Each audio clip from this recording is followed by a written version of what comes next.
Hello students, do the question, all the questions quickly. The first question is on your screen.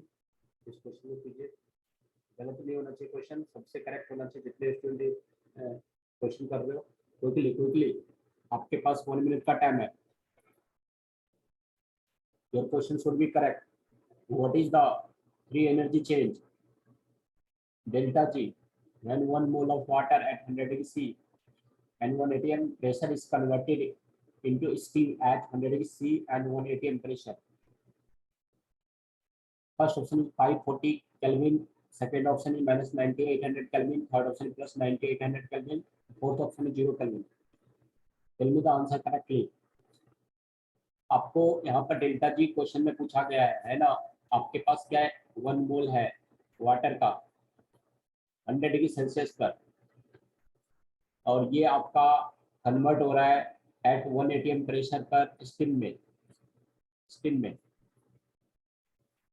तो बताइए, water भी आपका 100 पर है और स्टीम भी आपका 100 पर है, तो is this thermal equilibrium or not?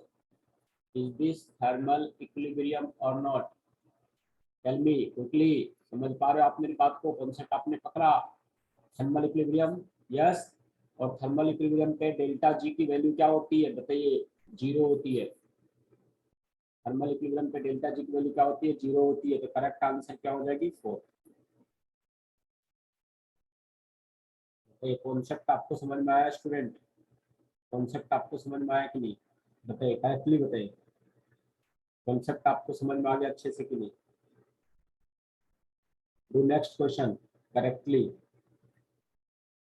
Next question correctly कीजिए, और ये क्वेश्चन किसी का गलत नहीं होना चाहिए। क्वेश्चन आपका गलत नहीं होना चाहिए। आपके पास 1 मिनट का टाइम है student. You have 1 minute to attempt this question. इस क्वेश्चन में आपसे पूछा गया है, in reversible isothermal process the change in internal energy is, change in internal energy is, बताइए, change in internal energy is. Reversible isothermal process है, reversible isothermal process है। Change in internal energy, first option is 0, second is positive, third is negative, fourth is none of this. ये question correct कीजिएगा student, ये question आपका गलत नहीं होना चाहिए। क्वेश्चन जैसे ही आपने पकड़ा, जैसे ही इतना क्वेश्चन आपने पढ़ा, आपको सिर्फ और सिर्फ क्या दिखना चाहिए था? आइसोथर्मल दिखना चाहिए था। अगर आपको कॉन्सेप्ट क्लियर है आइसोथर्मल, और आइसोथर्मल के लिए चेंज इन इंटरनल एनर्जी क्या होता है? डेल्टा यू क्या होता है? 0 होता है। डेल्टा यू क्या होता है? 0 होता है। तो करेक्ट आंसर क्या हो जाएगा? 0। All of you are getting my point of view, how to attempt the question correctly. आप क्वेश्चन को करेक्टली कैसे अटेम्प्ट कर पा रहे हो, समझ पा रहे हो? क्वेश्चन गलत हो रहा है तो why are you doing okay error in your question? Next question कीजिए स्टूडेंट। ये क्वेश्चन सबसे सही होना चाहिए। All of you have to attempt this question correctly. Okay, try to do correction correctly. Identify the intensive quantity from the following. You have to attempt intensive quantity from the following. The first option is enthalpy and temperature. Second option is volume and temperature. Third option is enthalpy and volume. Fourth option is temperature and refractive index. बताइए correct answer, बताइए बताइए correct answer बताइए student, correct answer बताइए। Enthalpy and temperature तो आपका intensive property होगा ही नहीं। Volume आपका एंड टेम्परेचर इंटेंसिव प्रॉपर्टी नहीं होगा। इंथैल्पी एंड वॉल्यूम, आपको दोनों में से कोई एक रॉन्ग है तो पूरा रॉन्ग हो जाएगा, है ना। ये नहीं कि आप सिर्फ टेम्परेचर को देखो, है ना, आपको वॉल्यूम को देखना है। आप तो इतना समझ रहे हो, है ना। इंथैल्पी एंड वॉल्यूम ये भी इनकरेक्ट हो गया, है ना। तो फिर टेम्परेचर क्या आपका इंटेंसिव है? इंटेंसिव है, यस इंटेंसिव है। रिफ्रैक्टिव इंडेक्स क्या इंटेंसिव है? यस इंटेंसिव है। तो करेक्ट आंसर क्या हो जाएगा? 4। बताइए कॉन्सेप्ट आपने समझ में आया? मजा आया आपको क्वेश्चन करने में? बताइए क्वेश्चन आपने करेक्टली किया?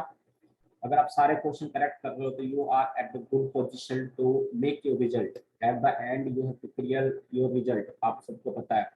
चलिए चलिए नेक्स्ट क्वेश्चन करके दिखाइए, नेक्स्ट क्वेश्चन करके दिखाइए correctly. All of you have to attempt the question correctly.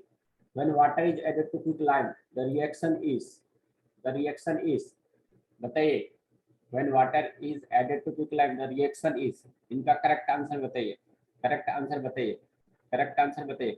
देखिए फोटोकेमिकल तो कोई मतलब ही नहीं बनता है, मतलब ही नहीं बनता है ना, है ना। एक्सप्लोसिव भी कोई मतलब नहीं बनता है, तो विस्फोट तो हो नहीं रहा है ना। एंडोथर्मिक भी कोई मतलब नहीं बनता है, क्योंकि आप जैसे वाटर ऐड करोगे तो आपको एनर्जी रिलीज होती है, आपको इतना तो पता है, बेसिक्स है ना। इसको आप एलिमिनेट करके एक्सोथर्मिक कर सकते हो। बताओ समझ में आया कि नहीं? कॉन्सेप्ट समझ में आया सबको? बताइए, कॉन्सेप्ट समझ में आया सबको? बताइए। चलिए, चलिए नेक्स्ट क्वेश्चन कीजिए। इस क्वेश्चन को करेक्टली करके दिखाइए, इस क्वेश्चन को करेक्टली कीजिए। ये क्वेश्चन में आपका एरर नहीं होना चाहिए स्टूडेंट, ये क्वेश्चन में आपका एरर नहीं होना चाहिए, है ना। All of you attempt the question correctly. all reactions with chemical dissociations are, all reactions with chemical dissociations are, first option है आपके पास reversible, second reversible and endothermic, third exothermic, fourth reversible और irreversible and endothermic और exothermic.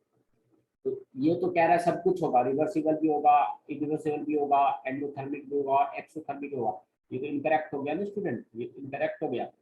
चलिए, चलिए, चलिए next, next बताइए। Exothermic, exothermic, क्या एक्सोथर्मिक होता है डिसोसिएशन रिएक्शन?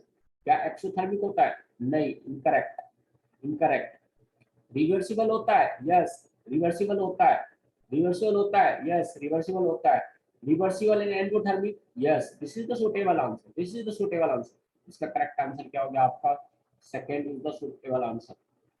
बताइए, कॉन्सेप्ट आप सबको समझ में आया स्टूडेंट? कॉन्सेप्ट आप सबको समझ में आया? कॉन्सेप्ट समझ में आया अच्छे से?